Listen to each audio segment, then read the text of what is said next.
मित्रांनो, आज मी सांगणार आहे डायनासॉरची आजी या स्टोरीची गोष्ट.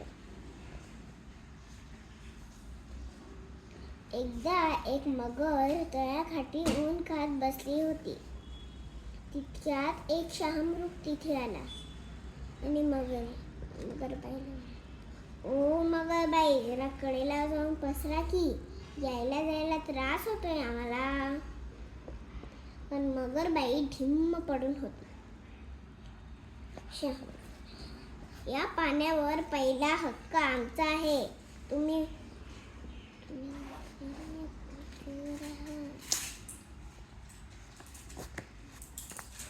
मग ढिम्म पडलेल्या मगरीने फटकन डोळे उघडले आणि म्हणाली, शहामृग लेका, तुला माहिती आहे का तरी, जेव्हा पक्ष्यांचा प सुद्धा नव्हता तेव्हापासून आम्ही मगरी या पृथ्वीवर आहोत.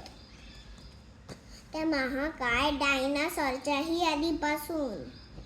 शहामृग म्हणाला, काय डायनासॉर खरंच होते का तरी?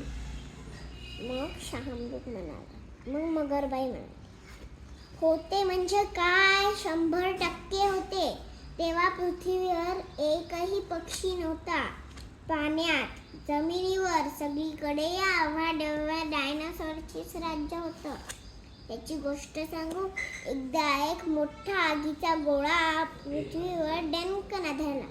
धडाम धुडूम आवाज झाला. धूळ आणि आगीचे लोट पसरले. सगळं जळून खाक झालं. मोठमोठाले अजस्त्र डायनासॉर या महाभयंकर स्फोटात मारले गेले. काय, सगळेच्या सगळे डायनासॉर मेले? मग मगरबाई म्हणाली, सगळे नाही, काही मध्यम आणि छोटे डायनासॉर वाचले होते. मग शहामृग म्हणाला, त्यांचं काय झालं, ते गेले कुठे? मग मगरबाई म्हणाली, काही डायनासॉर झाडावर राहू लागले. ते फळं खायचे. या झाडावरून त्या झाडावर तरंगत जायचे. आणि काही डायनासॉर जमिनीवरच राहू लागले. आणि मग काही दिवसांनी त्यांना पंख फुटले आणि पक्षी तयार झाले. हे ऐकून शहामृगांना धक्काच बसला. काय, पक्षी आधी डायनासॉर होते? मग मगरबाई म्हणाली, येस, आणि एक सांगायचं राहूनच गेलं. तुम्ही शहामृग म्हणजे तेज डायनासॉर आहात, न उडणारे पक्षी. शहामृगाला धक्काच बसला. म्हणजे माझे खापर पंजोबा डायनासॉर होते? मगरबाई म्हणाली, येस, आणि तू तर डायनासॉरची आजी आहेस. आणि तुला माहितीये का, आपण खरं तर नातेवाईकच आहोत.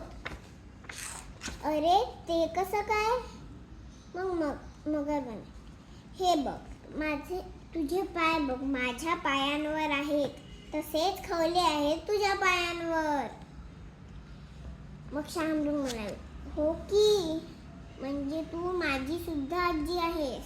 थँक्यू.